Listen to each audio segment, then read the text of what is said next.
Bernard, tell us, please talk to us.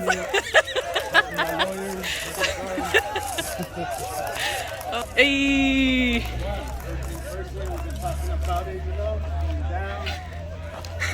Almighty Bernie Gomez. Culture, consciousness, and movement building MILPA. Cultivated change makers, yeah, we're that squad.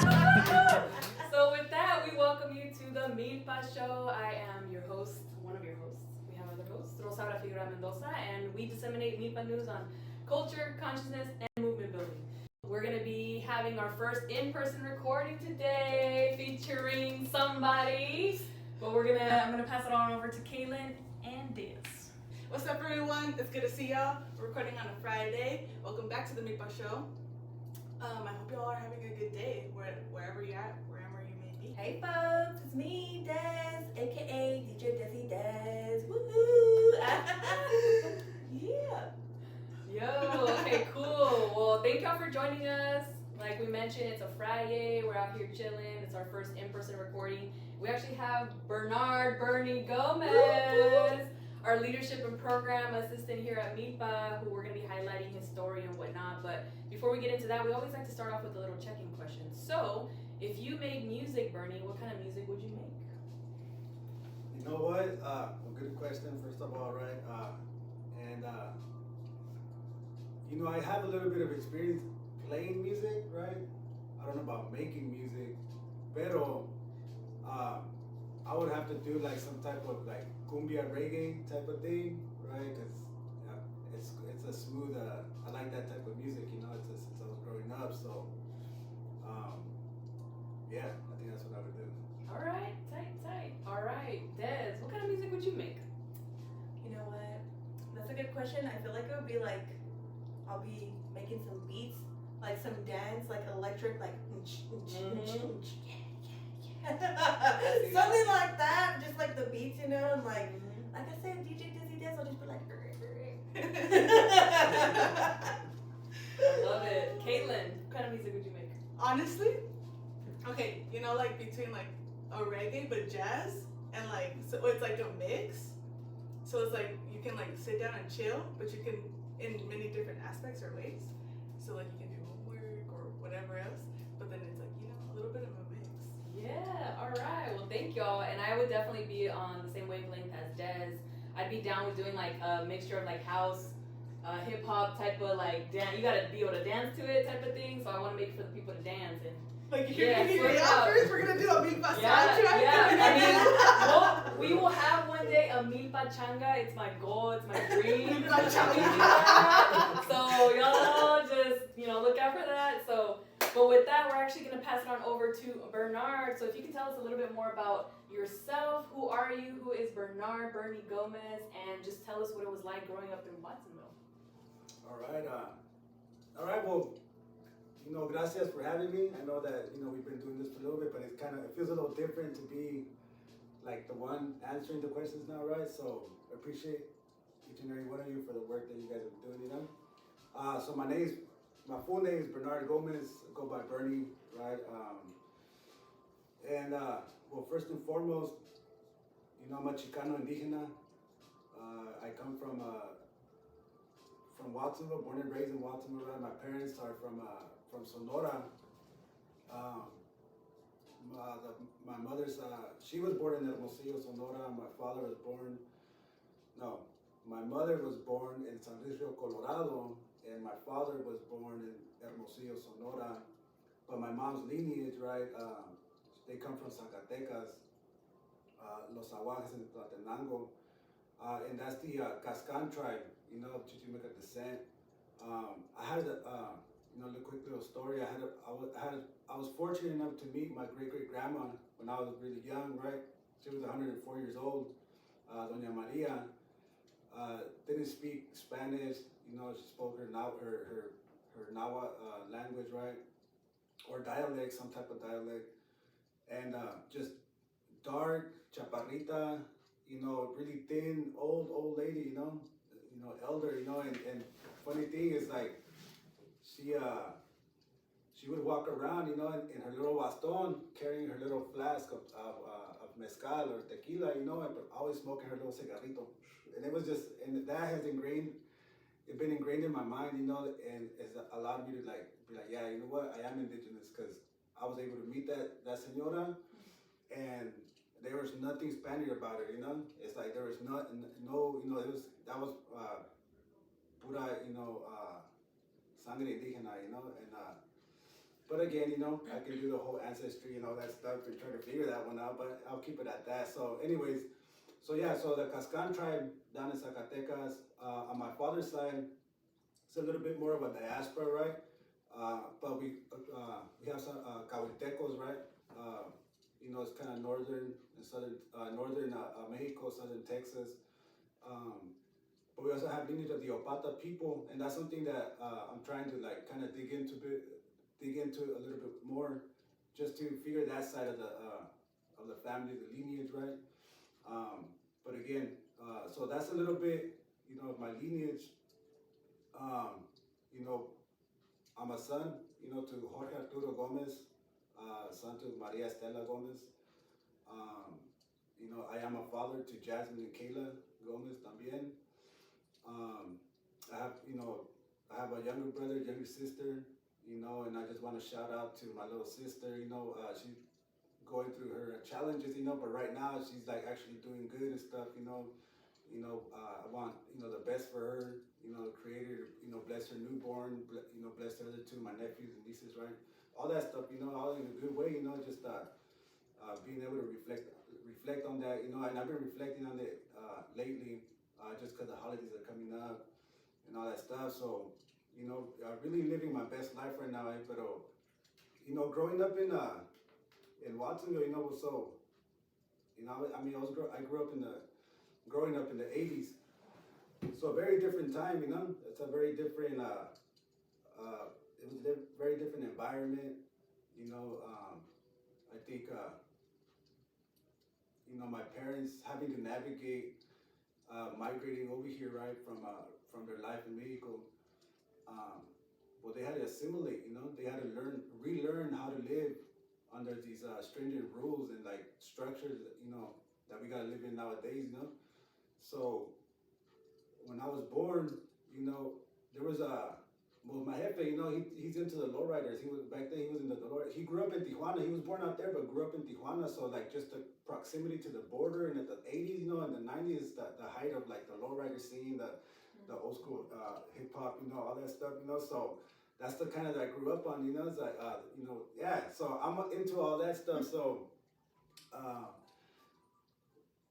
you know, having that ambiente, you know, really, you know, just they worked in the filas. My mom worked at the caneria, right, a frozen food factory, you know, packaging factory. You know, kind of just like an all too familiar story. But they did their best, you know. They did their best to try to provide the basic necessities for us to at least survive, you know. I would never say that, you know, we were thriving, because I think raza and folks of color, you know, we're always surviving. We're not really thriving, you know, under this system that we live in. Pero yeah, I mean, I went to, you know, Calabasas Elementary School, you know, went to Rolling Hills, you know. Los que están mirando, y'all know what Rolling Hills is about, you know. So Rolling Hills is like, it's the middle school, you know, but it's everybody knows Rolling Hills, right? So we went to Watsonville and Aptos High también, you know.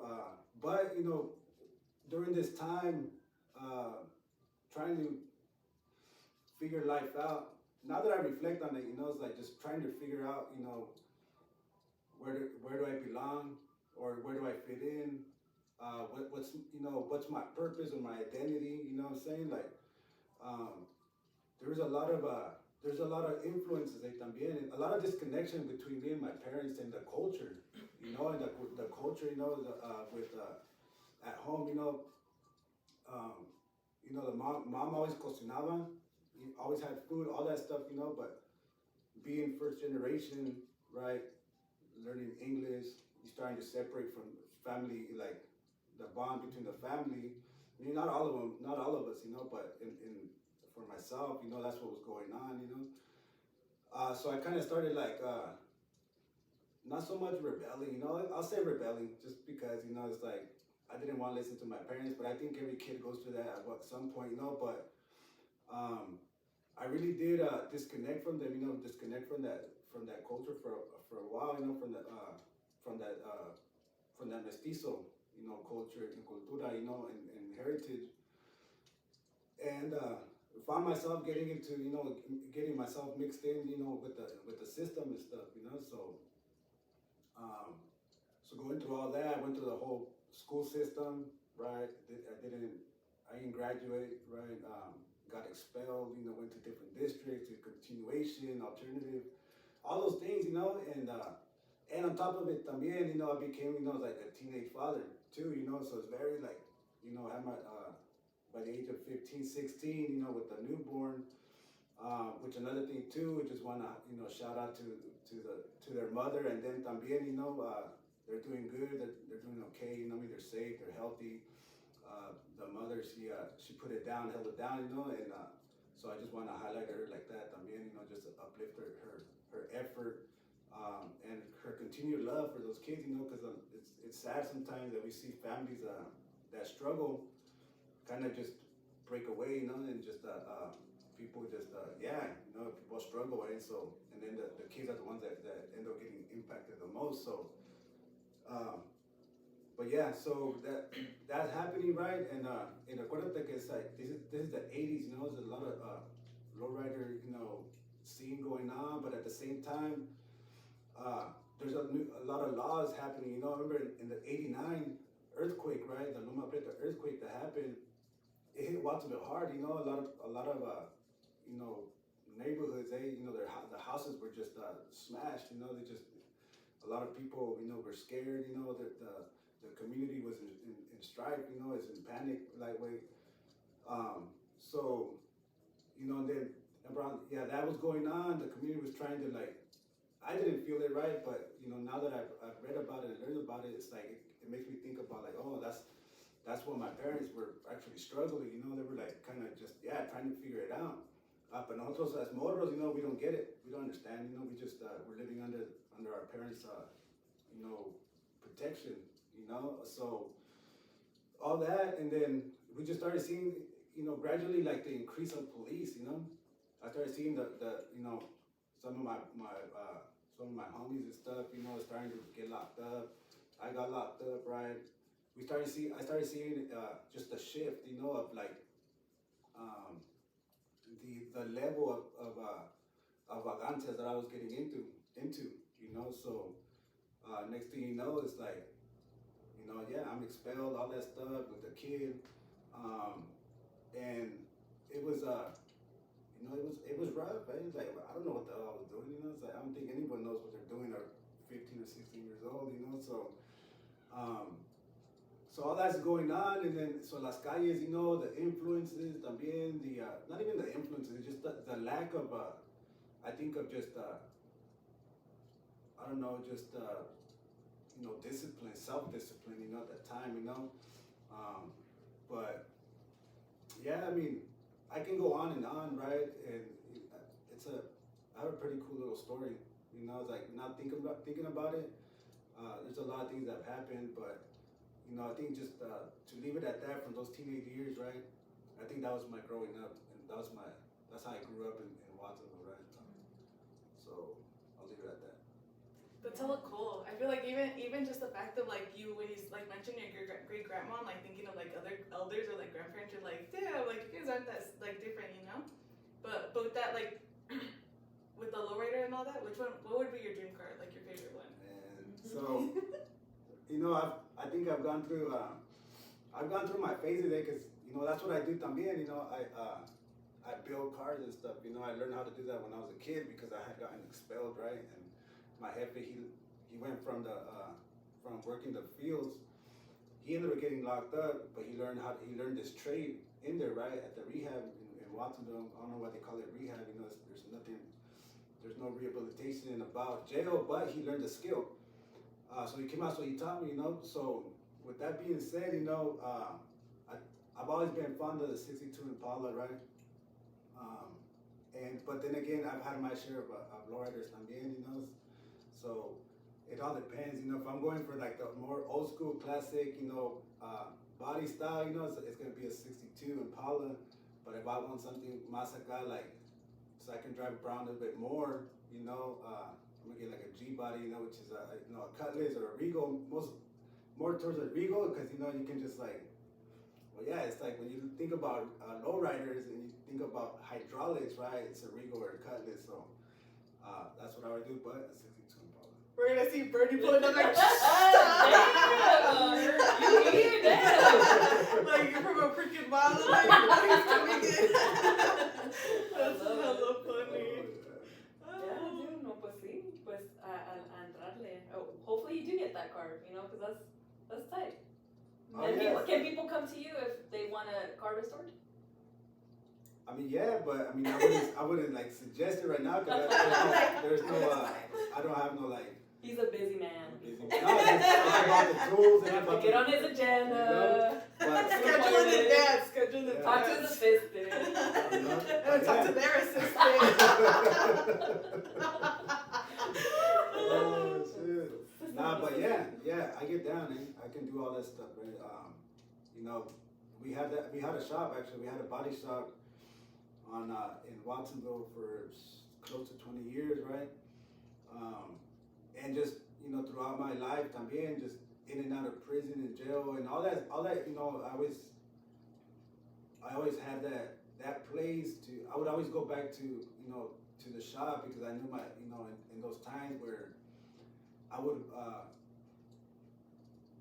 end up in, you know, sometimes in la calle, you know, you're living the fast life, right? Boom, boom, you're not really slowing down or thinking, you know, but then there was those moments where like I'd actually slow down and I'd step away, you know, and it's like, but, you know, so I would go back to, you know, I remember my family basically, you know. I was never around my parents or the family, you know. It's like I lived on my own literally since I was 15 years old, you know.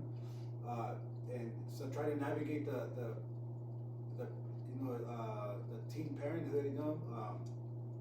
Going, you know, obviously there was support, but it was just really me and the mom trying to, you know, do that. So I was working at that shop, you know, and just having that shop though, I always went back, you know, and I learned that trade. I learned it good, you know. So I built my own cars, you know. We built showcase cars también. It's interesting because sometimes I'll see them. I'm driving down, going back home, right, and I'll drive down down Watsonville, and a veces, you know, I'll see the cars, you know, or you know, so in Watsonville right now, there's like a lot of like I guess the whole Impala scene or the lowrider scene kind of, I don't know if it's coming back or it's been at the state, but at least in Watsonville, you know, you have these car clubs, you know. So I see a lot of these cars, too, but sometimes I see the ones that like, oh, you know, you know, that's the one that we did or something, you know. I remember that one or whatever, you know. Or just seeing pictures of it when I talk to my parents and stuff. We go, you know, chill with them for a little bit. You know, my jefe is still doing that, you know. He still does that to this day. So, you know, sometimes whenever I have time, I'll go and help him out. You know, yeah, go and help him out. So it's very, it's like a healing thing for me también, you know, because I get to spend time with my pops, you know, and but at the same time, like I'm able to reflect on life and reflect on the fact that, hey, I got a skill, you know, and not everybody can like match what I know how to do, you know, because I see other people's work and it's like uno que sabe, you know, you're like, man, hizo falta allí, hizo falta allá, you know, stuff like that. So I feel good and proud of that skill that I've. Yeah, hell yeah. And even nowadays, there's even shows like on Netflix that they restore cars, but it's all white people, and they do cool work, but it's like, well, where are the brown people at? Like, there are a lot of car clubs, like they do stuff like that in Hayward too. So yeah, I'll tell you where the brown people are at. Where the brown people at? The brown people are in the back doing all the work, straight up, you know. Those are facts, you know, like. Cause I watch them too, and I ask myself the same thing. You know, you see Rasta. You know, we're the ones who painting cars. We're the ones who doing the body work. Just like when you go to a restaurant, any restaurant, you know, like you look at the cooks. You know, it's like what is it, Rasta? You know, you go to all that stuff. So you know, our folks, you know, that's why I'm proud of being brown. You know, it's like because we're all over the place, and you know, we learn. You know, we're workers. You know, we're not beggars. You know, it's like at the end of the day, we just.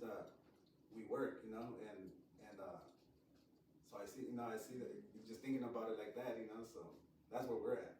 We might not be in the front, but how do we get to the front? How do we get to have our own show? How do we, so, yeah. Push and shove. Just push and shove. You see? And see, I mean, that's the direction that's where we gotta be, right? It's like creating our own shows and creating that platform. So I feel it. Cool. What's your favorite place to eat in Watsonville? Oh man, I don't even know. You know what? It's interesting. It's like, so I don't know. I can't tell you. My parents, my mom's kitchen. My mom's kitchen. She has the best food. We've always my mom and my tia. We've always kind of joked around. Like we should just have like a little hole in the wall. Where my tia and my mom or something can get, because they get down. At the end of the day, everybody's mom I think gets down. But I'm just gonna say I'm gonna be biased. Like my mom gets down. Like. They're just, and again, it's like the jefas, the grandmas, they don't have no recipe. They just like, boom, boom, boom, boom, it's like, that's good. And then the thing is like, it's the best food ever, so it's puro amor right there, But, the sad thing is that in Watsonville, there's no, I mean, you have Mexican restaurants, right, joints and stuff, it's like, but, it's just, I can't really say that I can like go to Watson and be like, oh, you gotta go here, at least not for me, but the taco trucks right there. There's a lot of them. I don't know, cause I've been gone for a minute, right? I've been in it. Yeah, I just been ghost for years, but coming back, especially even after COVID, you have the rise of these taco trucks, right? These vendors and stuff, or just these restaurantes that just, that's how they're surviving, through their taco truck. So I'm not gonna say which one I think is the best, cause like, then Star Wars. Throwing shade on the other one. So it's like, so I'm just gonna say like, So, but again, there's really no, have like the Red Apple and stuff. It's like really old, old school restaurant, good breakfast and stuff like that, But yeah, I wouldn't be able to really answer that question, because I'm still trying to figure that for myself, Yeah. Like, so if y'all want to put your little sponsorship in the MILPA Show, slide into our DMs. Give us that money. Yeah. No, but for real, I feel like everyone always has that little spot, like where like they go back home. But if y'all are from Watsonville, just put in the comments below, like where y'all like to go eat. Yeah, of course. We're gonna hit them up, like show up with like the MILPA Show, like we're here to review. Because even like one has brought up like doing reviews of restaurants and like going and freaking like going, I don't know, like freaking Anthony Bourdain style, like go in the back and just shoot, like how do you do this? We eat it, show the review, all that. You know how we could go, like the MILPA Show on the road, and we interview like the person, like the main people, or like even the cooks and stuff. Like, how do you feel about making the food? I'm like, what kind of love do you? Where the ground people at? Like, go straight to the kitchen. For real. And one thing that I do look for is if like what's their tortilla game like? Because if you go and they're having if they have homemade, like, oh, I'm there. But if you got some like, not to say nothing about La Rosa, or whatever. No, but yeah. But you know what I'm saying? Like, there's a tortilla todavía, but you know what I'm saying? Like, if I'm gonna go spend some money, right, and I'm getting a pre-made tortilla, it's just so anyone that's listening, like if you have tortillas that it's just a mano, let us know and we'll be there. Or tortilla recipes. Recipes. Des has a tortilla recipe. Yeah. It's that. You don't know. There's no measurements. It's just I like, know. Like my heart tells me. The ancestors told you to stop. Yeah, it's the intuition. Yeah, I like cooking like that. Like, yeah, I don't usually use recipes unless I make something like new. But yeah, I feel it. I've tried to use recipes before, and then when I asked my mom, like last time we made chiles rellenos. Oh, and those were so we made 27 of them. Oh, yeah. And so I hit up my mom like 2 days before, and I was like, hey, like, ¿cuánto queso compro? About 2 libras. And she was just like, 2 libras for like 27 chiles. I was like, yeah, like, how much do I get? She's like, ¿cómo no vas a saber, Keylin? I was like, oh, girl. Yeah, so I ended up getting 6 pounds of it, and like, like I estaba, we had Edgar like cutting up the cheese like it's too much, and we ended up using all of it. And I was like, you just know, but I didn't know, but yeah. Those were bomb. They were so good. Those were really good. Shout out to Keylin, Yeah. Chile rellenos. On point. You know, like I had never tried the ones with el caldo. That's what I was like asking. I was like, oh shoot, yo siempre, like my mom when she has made them, she makes it with egg, and then she also buys some from a lady that los empaniza, like she coats them with a little thingy, Yeah. like flour, I don't know what bread, but then those were really good too. So it's good. My question of the day: how do you guys make your chile rellenos? We're gonna have the recipes in the comments Well, below. pozole for the soul. I mean, send us your freaking submissions for like recipes, poems, whatever. Appreciate all the recipes. They'll be added onto our virtual magazine, Pozole for the Soul. Yes, well, we'll see. Gotta test it out first and then we'll put it on there. I'll be in my kitchen to see if this is really good. Is it worth the pozole? Yeah, but I feel like everyone has their milpa story, you know? Like they have like where how they came about it. We've heard, y'all have seen in past weeks where like they get down and tell us like how they found milpa. Des has told us about how she's come about it. Rosaura también when on y'all's episode. So Bernie, how did you come about the milpa movement and just everything in general? Yeah, so I have like really personal ties, right? Private ties to milpa, so I'll get into that in a little bit. But I think this is just, it allows me to like go into a bit of my history también, right? My story, continue my story a little bit. So yes, como dije, I got all of, the whole school system, all that stuff. So, but right after the school system, I entered the calle. Things happened. Life took me into the streets, into that darkness, right? And next thing you know, I'm getting locked up. I'm going to prison. My first term, my second term. I got several terms, right? And terms means like the time that you go upstate, with a new number, new case and stuff like that, So I go up, just, trying to figure it out, just trying to, again, survive, do the best I can, to keep my sanity, And I understood también right away how those, being in a, like in a sensory depriving unit, like what prison and county jails or even juvenile halls are,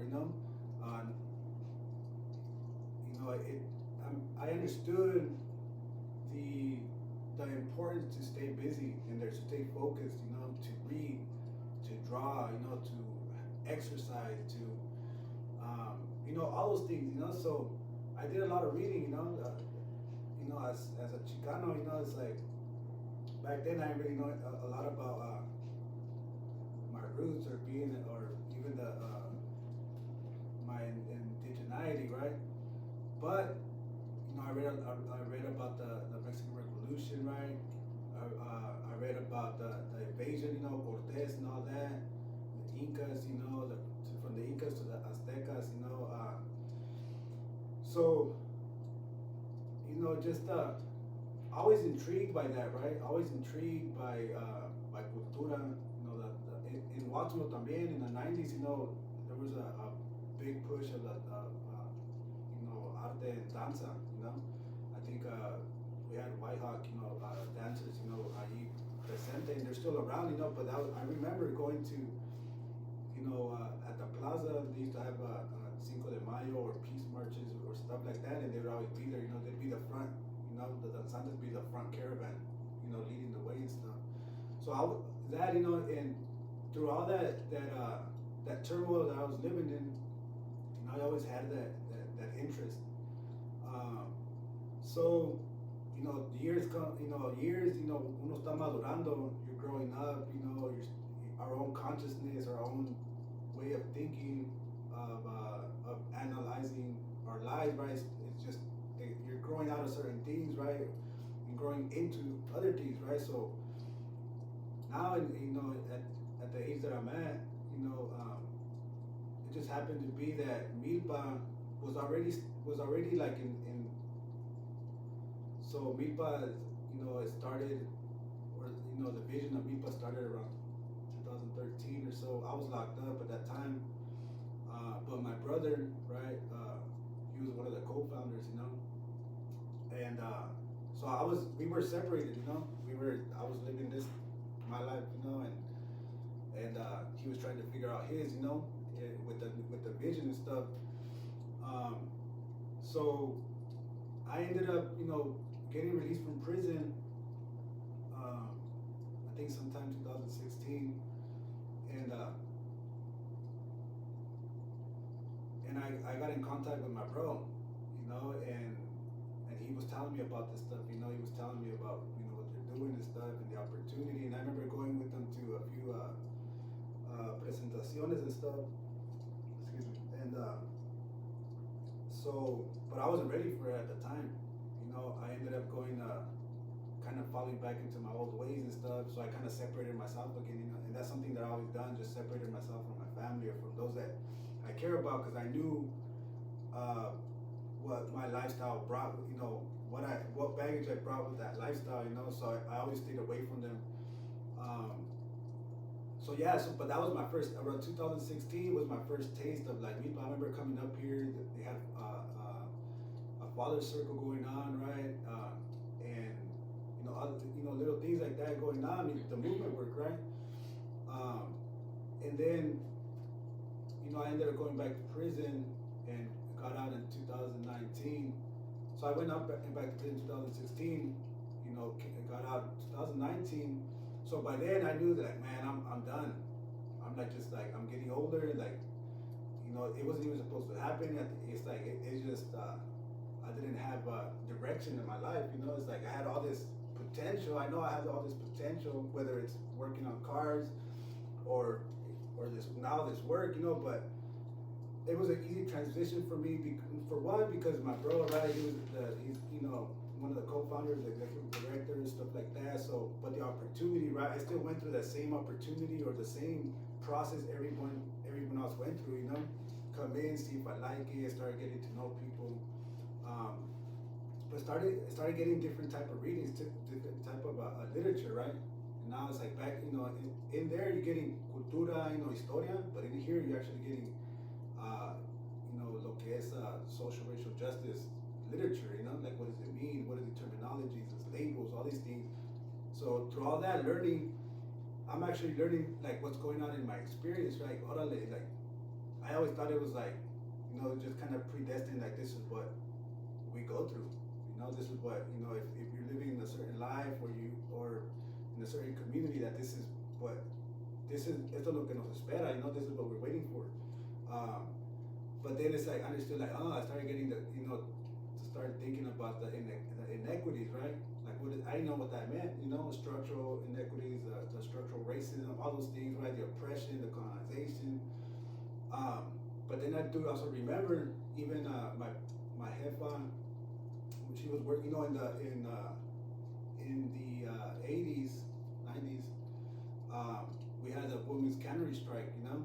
So there was a lot of activism already in the town that I never paid attention to. I never like really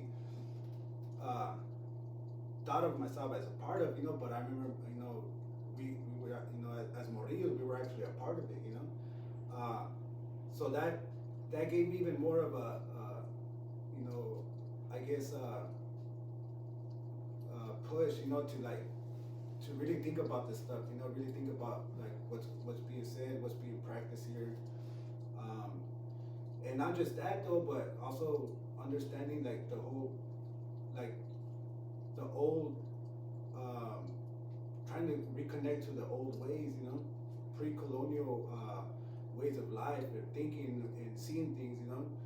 So, and then I was introduced to that whole healing component, you know, and I always heard about it, you know. It's like, but no entiende. You think healing, you think like going to the doctor or getting, you know, like that type of healing, like superficial healing, you know. But you know, right, you know, because I've been here 2 years, you know, and so I knew that I needed something different, but I seen also like the advancement, the growth of the folks that are already here that have that same experience as I do. You know, the Juans, the Johns, the Edgars, right, the Eli's, all the folks, y'all también, you know. It's like we all have a similar lifestyle. We've come from a raza, you know, that's been just under survival mode. So, you know, I just it felt right. You know, that healing component, that being back, connecting back to nature. You know, having thinking about just connecting back to nature. Like, what does that mean? To me, it wasn't like all weird or all hippie or nothing. You know, it's actually like it felt right. You know, it's like, oh, okay, so that's allowed me to thrive, and this MILPA has allowed me to stay out of prison because, you know, there's you know, for the first year that I was out, and even this year también, you know, around, so for whatever reason, August, you know, like the August is like, it's just not my month, you know, like I'm always like getting busted or getting into something in August, you know, and throughout my whole life, it's just like, so when August comes by, September, just recently, you know, I start feeling some type of way. So I don't know what it is, but I think, you know what, it's because my body, my mind, my spirit is already telling me, like, bro, you're not supposed to be here. You're supposed to be back in there. You know, you're supposed to be doing something different. So, you know, that's what también being part of this, having the opportunity to come to MILPA and explore it and actually accept it into my life, right? You know, the teachings, you know, that the elders, you know, the comunidad, being able to start building relationships with people, something that I never did, you know, it's you know, yeah, just, you know, we live a life, I'm living a life of trying to, you know, decolonize and de-traumatize, you know, like I was trying to work on that trauma that you get from that prison industrial complex, you know. So I'm here, you know, I have that opportunity, you know, I'm going through the motions, but everything's kind of, it's really, we're really advocating for better conditions so that folks don't have to go through the lifestyle that I went through, right? And that's what made it easy, because like, oh, I know this story, you know, I've been living it, you know, so it's like the things that I need, start thinking about the things that I would need. It's not going to differ from a lot from what other folks are going to need, because it's basic stuff, you know. It's like we're struggling with poverty, right? And whatever, you know, everything that comes with poverty, right? The social, emotional, the mental, the physical, the spiritual. Well, doing this work, right, I'm able to advocate for all those things, right? But it's a crazy one, because that means you're going up against a system that you never understood, that I never understood. I never even thought about the fact that the lifestyle that I was living, I was actually allowing the sheriffs of the police departments, right, to pay for their homes. They were using my you know, my pain and hurt and confusion and all that stuff, right, to pay for their homes, to pay for their kids, to send them to college, you know, to pay for their boats, their vacations, you know, while we're struggling, you know, while, you know, they're basically, you know, in the business of trafficking human bodies, you know, funneling through that system. So, yeah, I mean, there's a lot. I mean, I'm like a work in progress, right? But it just happened, man. It just happened, you know, coming to MILPA, the opportunity with my bro, seeing the folks, you know, I wanted something better for my life. I mean, I wanted to do something different, because I knew what I can do. I knew what was out there. I mean, I can paint cars and do all that stuff. Really do like hard labor también, you know. But that's not something that that was really going to be fulfilling, you know. Has there ever been nepotism because you're Juan's brother? What is that? Que te tratan preferentially because Nah, you're Juan's brother. If anything, you know, it's like. Más duro te da. If anything, you know, but it feels like sometimes like, man, well. But so I don't think that happens, you know. I mean, no one's ever told me anything. But for me, it's like, I feel like I gotta really perform though, because, you know, I'm fortunate enough to live with my bro, right? And this is something other that MILPA has able to provide, is for a reunification of me and Juan. You know, we didn't grow up together. None of that. For the last 25 years or so, 30 almost, you know, it's like we knew about each other. And then I got a younger brother and younger sister. So, but me and Juan, we just knew of each other, you know, like we never really, I think I met him when I was like 13 years old or something like that. And so But after that, you know, things started happening. Boom, boom, the system got involved, and like, so now you're talking about, yeah, like 20 years later, you know, now I'm able to like start to build that relationship, you know, that brother, you know, that brotherhood con él, you know, and so I'm fortunate enough to you know, share a living space with them and really pick his brain or just have dialogue, you know, a discourse, you know, we philosophize, we theorize, all those things, you know. So, but I think I'm holding my own too, though. You know, at the end of the day, it's like, you know, well, you know, if someone feels some type of way, let me know. You know? I didn't even know they were brothers up I think it was early March, late March, something like that. When I think you were like the Gomez brothers. I was like, yeah, and I was like, oh, they do have the same last name. She's like, yeah, they're brothers. I was like, what do you like? They're brothers. And she was like, no, they're brothers. I was like, oh. Show me the definition of brothers. They're brothers. Are they brown or are they brothers? But, you know, I will say this though, like, you know, the practicing the at MILPA, right, the healing practice, more dicho, that we do, you know, being culturally rooted, all those things. It's allowed us to también, you know, and it's a beautiful thing because, I mean, we would have to like sit down and like really have a conversation about like this right now I'm just trying to like kind of just, you know, make it a little, just break it down a little bit, right? But the impacts of prison really like, you know, really, you know, silence me, right? Silence my voice, not in like I don't consider myself a victim, you know, but not in that type of form, but more or less like, cause I was more vigilant, right? So I had to shut up one of my senses, right? So that the other ones can make up for it or be more freaking focused, you know, to my hearing and my seeing, right? So, you know, it's like, I mean, I don't use my voice a lot. I didn't use my voice a lot, but so this healing practice and this being culturally rooted, trying to learn these things, the elders, the sweat lodge, right? The gore, the songs, all those things, you know, that's brought us together también, but that's another level too that's opened up, like, that's really opened me up, you know, it's like, that I'm really feeling like I'm a better person for it, you know, I'm a better brother, you know, son, colleague, you know, I'm just it makes me better Bernie, you know, and that's something that's really brought us together también, just on a different plane, you know, and because even with that too, like I mean, I played music, never sang though, but now, you know, it's like starting to sing these songs, they're prayers, right? But, you know, not in the sense of like your religious, you know, Catolicismo, Cristianismo, whatever type of prayer, like, you know, it's more like in commune with the universe, you know, acknowledging your ancestors, bringing them in, thinking about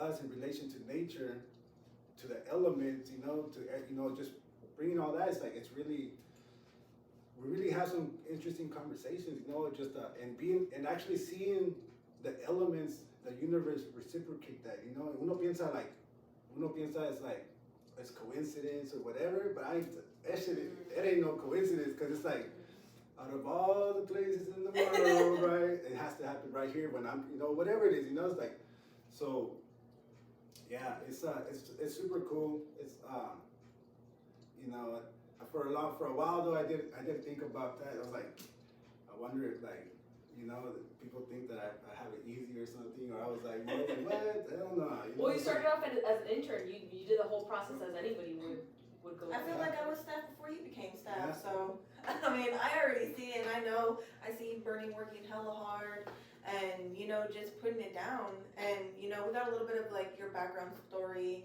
the origin story of how you got into MILPA, but, do you want to go a little bit more into, like, your role and exactly what you do? Oh yeah, for sure.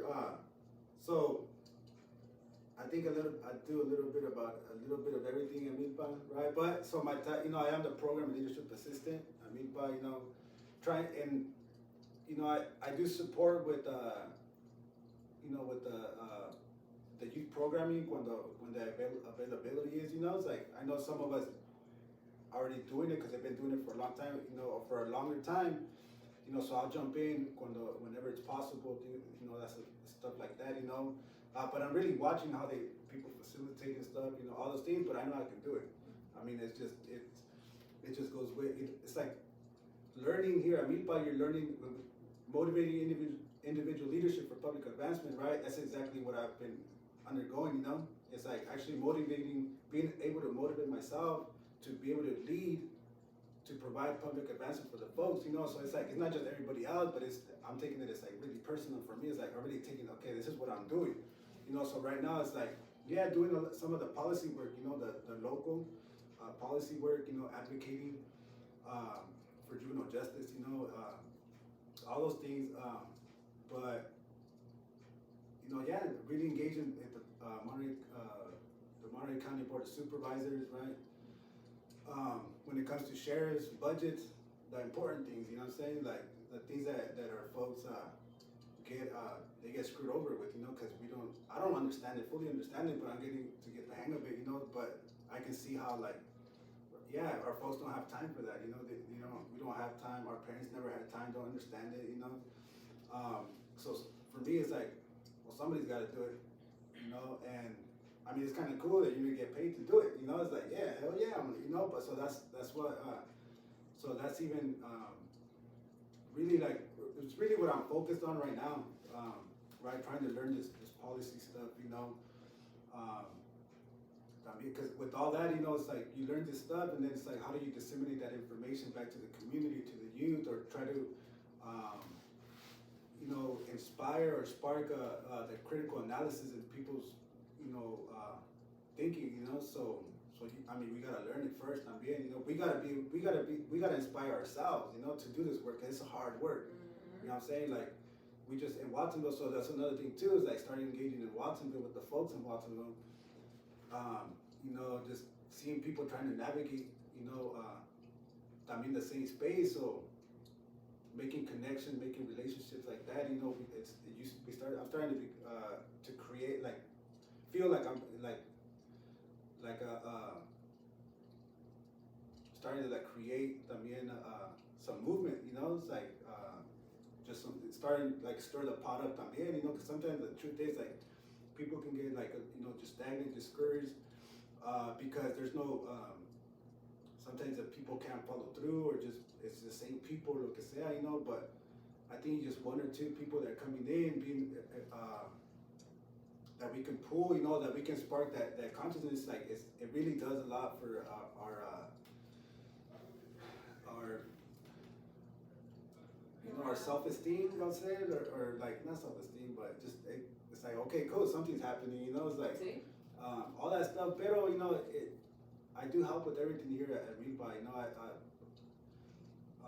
if anyone needs support at the office, you know, we're there. You know, I'm there. You know, as much as I can. You know. I want to highlight that you and Alexis do the men's circulo, and I told my brother about it recently. He couldn't make it this past Thursday, but he seems open to it, which I'm really excited about, because then, you know, there's a lot of healing that can happen there for me and him, but for him as well, for him to join the men's circulo, to be able to be a part of that. Yeah. So I'm really excited about that. And I know Ray from another Hayward Youth, he joined, he really liked it. So I feel like, yeah, I'm excited about the men's circulo. And I don't know what y'all talk about, it's a secret, but it looks good. But no, so, you know, so yeah, like even that, right? Being able to be in that space and talk to the folks that come, los que vengan, you know. It's something that we always say, you know. It's like when we're in that space, it's like those of you that are here right now, it's like it's because you're meant to be here, you know. It's like it's whatever force brought you here. It's just, and maybe this plática that we're gonna have is like, this is something that you wanted to hear. True story, you know. That usually happens too. We have folks come through, whatever, you know. It's like we're talking about a topic that is like, oh, you know, and it's like it's in connection to something that folks are going through, or something that they needed to hear, or just heard, or whatever. So it's very interesting, to be in the position, right, in a healthier position where I can have me and Alexa, we can hold down a space like this, you know, for other folks. You know, Ray came through, you know, listening, you know, it's like, don't, so we have some other folks too, you know, they're out in, you know, getting in the graduate schools right out in the East Coast también, out in Jersey and somewhere else, I forgot, you know, just recently came through, just see, and it's folks that look like me, you know, folks that look like us, you know, so it's like, that's something that we can highlight in those también, like, keep doing what you're doing, you know, because we need more people like you, we need more people like us doing the work, you know, getting our education like that, you know, and just don't forget, you know, come back to your community and like, and put that skills to use, you know, don't just continue to perpetuate that white metrics of success, you know, it's like, nah, you gotta come and like uplift, create the brown level of freaking advancement, you know, it's like all that stuff, you know, so yeah, gracias for that, you know, gracias for that one, and yeah, the men's circle's cool,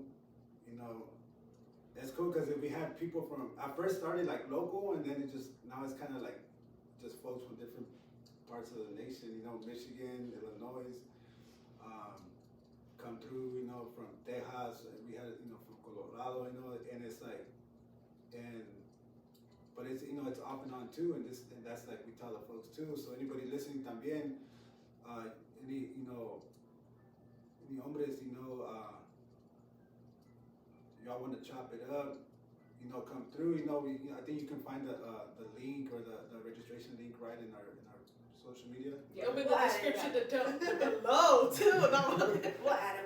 Yes, Yeah. we got you. Yeah, so, and it's, you know, it's interesting too, because it's like, I mean, you could be, what are you gonna be doing? You know, it's like watching TV, right? You know, at home chilling, you know, or out in the cruising, the calle, in the park, whatever it is, you know, it's like, because that's what I would be doing, you know. But I'm gonna tell you, as someone with my background, and someone that también is like, man, I didn't talk about my stuff. I didn't talk about, you know, my being right to anybody, you know. And not necessarily that's what we do at the men's circulo, but being able to have conversations with folks from the barrio, you know, folks that are actually striving though to you know, to develop their consciousness, right? To develop their critical analysis of what's going on around us, what we're hearing in the TVs and what's going on in the nation ahorita with COVID, with freaking the police brutality, right? With all that white supremacy, with the oppression, right? With even talking about the internalized racism that our gente are struggling and suffer from, you know, especially youth lateral violence, that we don't even think that it's like it's a systemic application, right? That continues to oppress us, you know what I'm saying? So these are the type of conversations that we have at the Circulo, and it's, I mean, at the end of the day, it feels good. I mean, so far, you know, it's like, it feels good to talk, you know, just, and have these conversations. It's not like, this is a space for, you know, for men and stuff, but, you know, this is also a space for men of color, and, you know, all ages también, you know, it's like, come through, check it out. You might like it, you might not, but you'll never know, so, you know. And another hat that you wear is being a host and producer for the MILPA Show. So tell us about that, no pressure. So yeah, so first of all, y'all should know that, like this, I feel a lot more comfortable now, right? And I would have never thought that I'd feel like at least this more comfortable, right? But, so Rosaura, right? So I knew that when it first started, Rosaura came through, right? She was doing her thing, right, with Arturo, right? With Arturo, you know, what's up, Arturo? Anywhere you're at, I hope, you know, everything's good for you, you know, like that, you know, just want everything good for you. Saludos to the wife. You know, yeah. Shout out. So that was going on, and then, so I get this text or this voicemail, one of those voicemail texts. The voice you know? recordings. There you go. Some of a day. It's barely 8 in the morning and I already have I'm not going to be texting a whole long ass thing. I'm going to hey, efficiency. No, yeah. It works. You're right. Yeah, so, you know, I get this I get this holler, right? And so I'm listening, and then it just, hey, what's up? It's like, but, this and that, we want to talk about the MILPA Show, and the volada, it was like already kind of like, I was, I felt it like, yeah, maybe, it's like, so we ended up talking, but you know what? But I was like, all right, let's do this, huh? Like, she had like, hey, I need basically support, and so Rosaura needed support, and again, I'm down to support anywhere I can, because everything I do at MILPA is actually allowing me to better myself, to have upward mobility at MILPA. I can't just stay stagnant and stuff, because at the end of the day, we need to grow and learn and advance, so we can have that experience. So with saying that, Rosaura, you hit me up, so I didn't know really what was I getting myself into, whatever, it's like, but I was tripping. It's like, man, I'm gonna be doing that stuff, it's like, man, I already have a hard time like trying to express my thoughts or como se dice, how to even articulate what I want to say sometimes, because in here it's all fire, it's like, you know what I'm saying? Like, check it out. I mean, we're by ourselves. We're like, and here, You don't even know what goes on inside. oh shit. So, like, I can put, yeah, so, but then when I try to express this and about todo sometimes, it's just like, but again, it's that fear, it's those years, and I understand it, it's all those years of being just being distant, disassociated from like a normal life, or normal access to regular things that would allow my development to be, normal, so, but I got that call, we got into it, and then, we just started, and it's like, I just kind of roll with it. All right, well, it's like, okay, well, what do we do? I don't know none of this stuff, it's like, but I'm learning though, and that's super cool, So I appreciate y'all también for your patience and all that stuff, but I think, but I think I see the evolution of the MILPA Show, right? Of everybody's like comfortability with the process, with interviewing, we just having pláticas también, and but even the most important thing for me is like the bond that's actually being established, right? And it just kind of it's being watered, like as colleagues and all that stuff, but most important también, like for myself, is like I've never really had what you call friends, or true friends, or like that, in that sense where like. You can just, I don't really have anyone I can call or like go and kick it with or whatever, all those things. But that's what I feel like that I'm creating here at MILPA, and especially here at the MILPA Show también, with y'all, because we sometimes have conversations afterwards, and like, and that's cool. Like I like that. I want that. It's like, it makes me, it makes me feel like worthy as a man, as someone that's had all this. Lived experience that is very hyper masculine, has been very toxic, but that I'm actually growing out of that and understanding that, what, I'm actually trustworthy, because these mujeres right here, they trust me, I'm able to give my my effort, and it's accepted, in the show, you know what I'm saying? Because Rosaura, y'all have like a more natural freaking engagement with this stuff, and it's like, and we see it, so y'all should see them like in their when they're in their like in their moment, it's just like they're just like, whoa, I don't know what the hell's going on. I'm just back here in my phone, so shout out to the MILPA Show. You have access to the girl talk, honestly. Just do our thing. You just so yeah, I enjoy this. I enjoy being part of this team right here, for sure. Yeah, well, thank you, Bernie. Definitely appreciate just the crew in general, and just you and your palabra and just what you bring. But with that, tell us a little bit more about what you do on your free time. My free time, huh? Long walks on the beach. Yeah, long walks on the beach. And it's cool because I should probably do that more often because I just live a few blocks away from the beach, right, in Santa and Santa Cruz and stuff. But you know what? I have a lot of things that I like to do, and sometimes I just, but one of the main things I like to do though is, for one, bike ride, right? Go, get on the cruiser. I haven't done it in a while though, but get on the cruiser, and just go out to West Cliff, right? Or go just, in Santa Cruz, right? The West Cliff is like 5 miles or something on the coast, seeing the beach. And it's like by the house, so it's like a good little workout también, but just, cruising in the cruiser, in the bicicleta ride.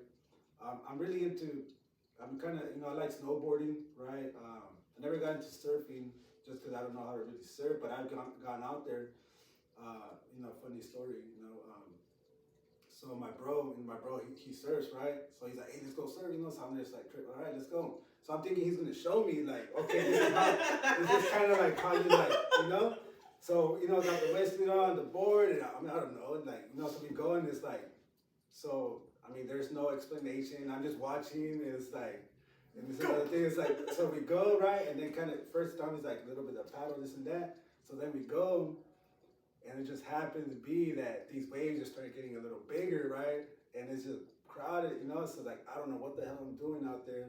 I'm tripping out, but I'm like just trying not to show it and kind of just like, man up, type of thing, so I'm like right there, but this, it's like, these are like 6, 7 foot waves coming in. It's like, damn, so I get tip over all that stuff, but at the end it's like the rush of feeling the power of the water, of those waves, pushing you, right? It's like, man, it's such an adrenaline, right? So, but I never gone back. But it was interesting because he's like, that go and learn. And I'm just like, and he's gone, So I'm just like, what the,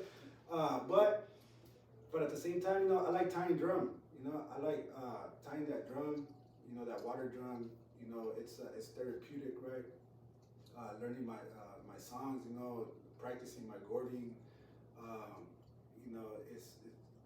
But it's really healing. So everything I do is I'm really invested in this movement work right now, because to me it's not work. It's actually like, it's fun for me. It's actually what I do in my free time también. It's not really taking my time up, It's like, I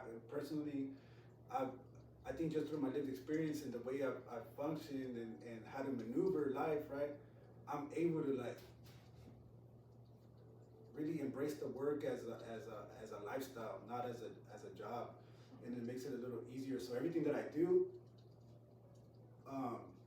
it so that I can better perform at MILPA, I better perform for the people, because I fully understand that there's a lot of people también that can't have free time, that can't have they can't take time off, or part of their job is to try to like learn about the healing, doing the hard work, You gotta do the hard work, the hard work before you do the hard work, So I really like doing that stuff,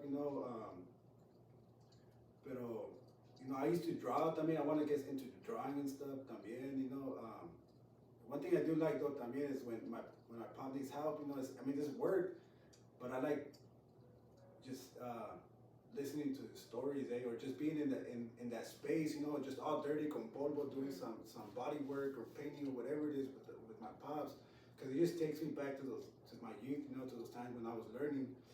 And I don't know what it is about my family that whenever they're gonna teach us something, right?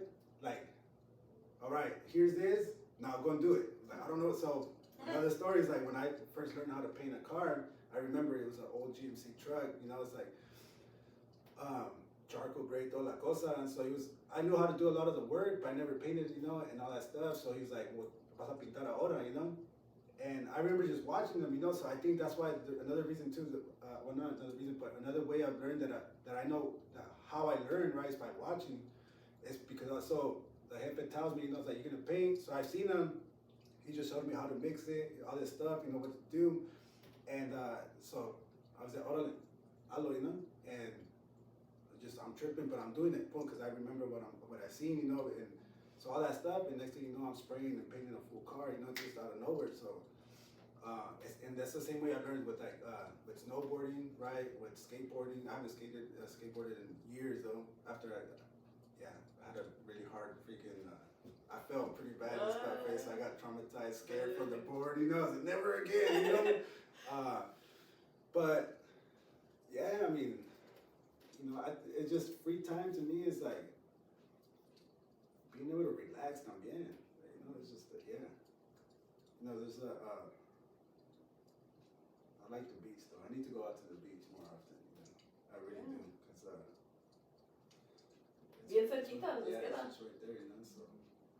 And I'm even thinking the way that you were talking about the way that you learn, or even the way that your family teaches or not teaches, lack thereof, right? But it almost feels like maybe that's even a good way. I don't know. I wouldn't know, but Hands-on. when there's less of a you got to do it like this, it's like then you kind of take it on and you're able to like, okay, I'm gonna do it like this, rather than like you gotta follow this like structure of how you do it or whatever it might be. But who knows? Yeah, true. Because I have my own style. We develop our own style of doing the work or whatever it is that we're doing. That's true. Yeah. A lot of those things that you had mentioned, things that I think you could pass on. Probably, I don't know if your daughters are interested in it, but other folks that you have contact with, right? And that kind of like goes into my next question of like, what do you want to be remembered for? Dun, dun, dun. I think it was Rosada that shared that whole or somebody with Muhammad Ali. I think they asked him something similar maybe or some shit. He had an answer like he shot that. It's like, but I'm not no Muhammad Ali, so I can't do that. But you know what? I think I want to be remembered. As an individual, as individual that overcame his demons, that overcame the system and his practices, right? That worked hard and that strive to become a better version of himself, every day, it's like to become a better person, a better man, a better brother, a better son, a better father, a better colleague, and just really have that when people think of like perseverance and and a healthy practice of manhood, right? That they people could see, think about, like, yeah, it's like an example, at least within my family or whatever, whatever it is, those type of things, but that's it. I'm just trying to like really buy some time right now because I'm thinking about it at the same time. It's all that, but I really want my daughters to, for me, because my daughters, because they're my daughters, so I want them to remember me as as this young kid that had no idea what he was doing, right? And struggled, right? And it's very, and that I'm very remorseful for all the years and the times and the moments that I wasn't able to be there, but that, eventually I was able to surpass all that and provide un ejemplo of what a healthy man should look like, or what a healthy man should be, It's just, I would, yeah, I mean, I think I'm gonna go back and think about that too, and just really write something about it, because, we only have a short amount of time in this earth, in this skin, and I spent a lot of my time, most of my time, locked up, and I don't want to be remembered for someone that just was just locked up. I don't want that to be my identity. That's part of my story. Eventually, I want, to be remembered as an activista, someone that loved the people, that fought for the people, fought for his family, for his friends, for MILPA, someone that overcame all the structural inequities and the systemic racism, that he overcame that stuff and actually did something to try to change it, not just stagnate and perpetuated that cycle. Yeah, thank you for sharing. We got that solidified right now. On record. Yes. People will be able to see it. It'll be around forever long. YouTube is around. Not only that, but I feel like obviously we remember you because you're here. But I feel like you're already doing that, you know?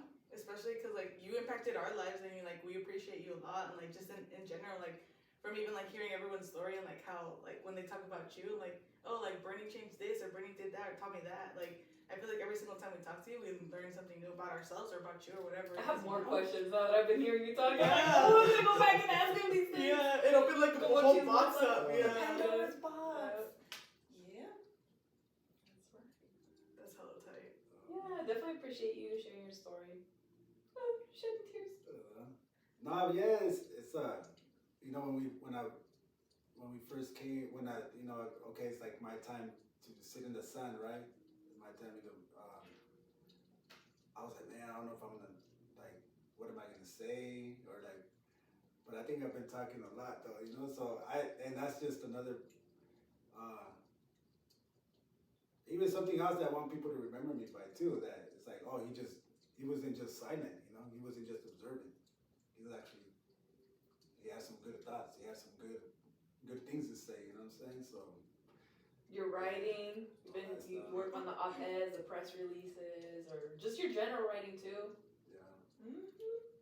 On He gets fecha. published on TV. Yeah. Oh yeah. You've been read the MILPAs. I'm late on the interviews. Oh man. So we have public record of all Yeah, this. those interviews. Yeah, you know, people could, just. Those are the beginnings, right? Those are the beginnings, you know. So, yeah, so. The humility, I love it. Yeah, we're gonna drop the link from the first episode that Bernie ever came out in, so y'all can see that. It's just a side by side. Just go through it. Everybody's progression. The fucking what was it, the cricket? Oh, yes, that was so hilarious. Dude, we ended up removing that shit because we thought we had offended you. Nah, that would have been so legit. Yo, He goes, where was it? Why didn't you guys put it on there? We were like, oh, well, my bad. It's like a little. Because Des and I talked about it, we're like, dude, we should take this off. I think we just ran with it. That shit was so funny too. It was a good laugh though. It definitely was. This is an inside joke, y'all. Editing process of the MILPA Show. Yes. That was The behind the hilarious. scenes. Oh Hilarious. man. I mean, even now I see you blooming. You're just, telling us your story and just being Bernie and just freaking being hilarious. So definitely enjoy that. Yeah, with that, like, what's your call to action to folks? Like, just for the people out there, like. Yeah, man, I want to talk to the, first, primeramente, talk to those folks that kind of relate, that relate to my story and stuff, the youth, those that are locked up right now, that are struggling, the guys, all that stuff, a lot of things that we go through, it's really a systemic application, The system has created a community, a lack of options for us to be able to pick from, right? Some of y'all might think, oh, that's some BS, right? But nah, it's like, it's like know that, a lot of the choices that we've made have been influenced because of the lack or the environment. We're a byproduct of the environment that the system created for us, but we shouldn't let that define who we are. You know what I'm saying? Like I think for there's intergenerational traumas. Colonization has that exposed our people to. And it gets passed on through generation and generation. But we do have a choice, to break from that. We have a choice to live our lives with palabra, with integrity, dignity. Have valores, principles, right? Have all those good things that our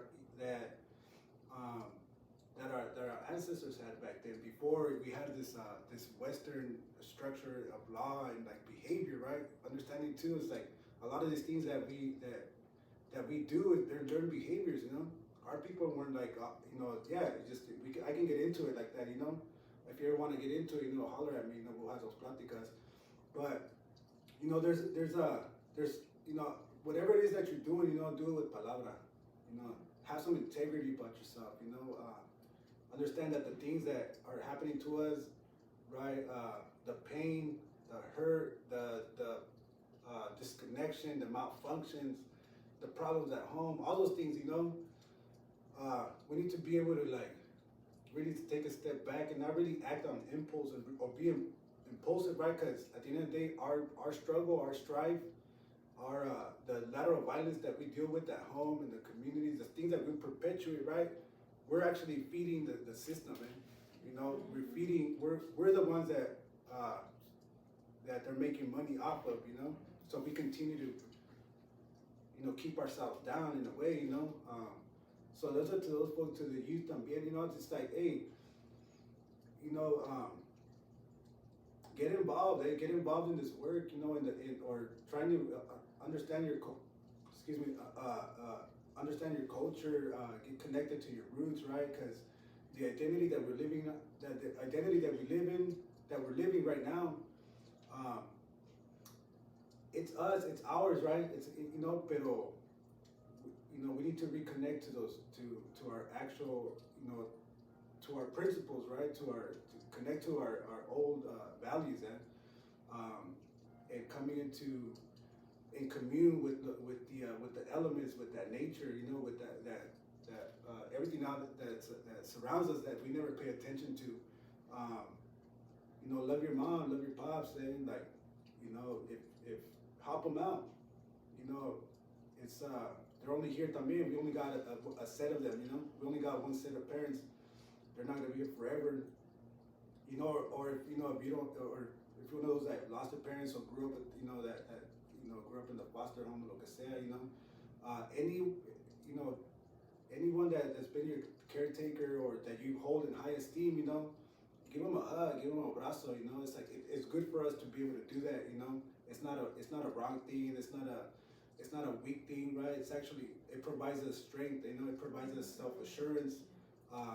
It provides you with a good self-esteem, knowing that you can hold yourself in your body and in your mind as a man, as a kid, or however you identify, and we begin to break that stigma of a person of color or a person or a Chicano. You start breaking that stigma of those people that label us a certain way through those racist constructs, that criminalizes us, right?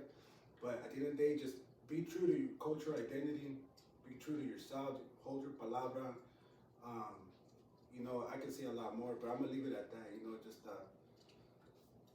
I'm always here. I'm at MILPA. You want to have a conversation, talk about some things, whatever it is. I can always be reached, and I'm open to have those conversations. I'm open to check it out. Yeah, gracias, Bernie. So, any final words for Bernie? Starting with Des. Oh, you're awesome, Bernie. I really appreciate you so much. And honestly, I feel like me and Bernie, we do a lot of that, bouncing off of each other, conversations, right? It's like a think tank. Even with y'all too, I feel like sometimes me and Bernie, we just have this little thing, It's like that think tank that just bouncing those ideas off of each other. And I really appreciate you for that, because it does help me do my work a little bit better too. It's always good to have different perspectives and different experiences to bounce off of. So appreciate you so much. Much love.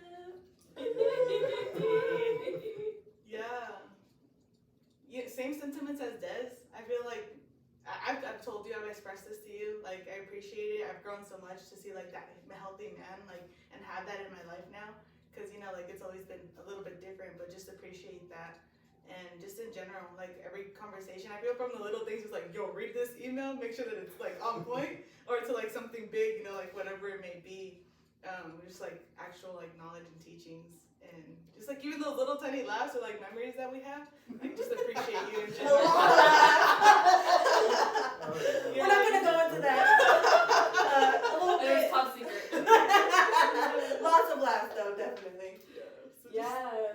We definitely love you, Bernie. Thank you so much for for everything. Just as much as you get out of like talking to each of us or as a group, we also get that out of you. Because I know for myself, similar to what Keylin was saying, is like, you know, it's difficult to grow up without positive male role models, and now I have that in abundance at MILPA, and like you're part of that, right? And so it's just really cool to be able to be in that space and grow and laugh and freaking, you know, hopefully, you know, just continuing to go out and like eat with each other, watch movies and hang out and freaking having the experience of watching the scary movie. And, oh my god, dude.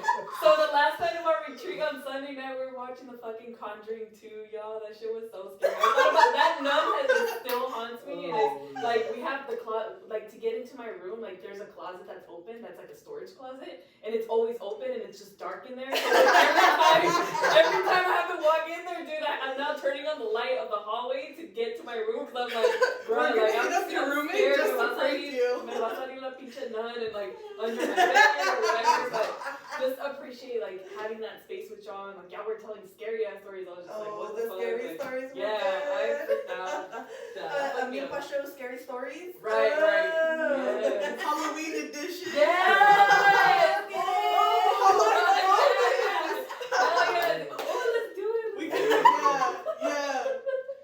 We'll start off hella spooky as music, just a little circle. Yeah. Oh, that's gonna be sick. Man. But well, thank y'all for watching. So that's our show, you know, highlighting Bernie Gomez. Go ahead and hit him up. He is here at the MILPA office. He is everywhere that, you know, you just find him. Just look for him. So thank y'all and have a great Friday and appreciate you and peace. Culture consciousness movement building MILPA. Cultivated change makers, yeah, we're that squad.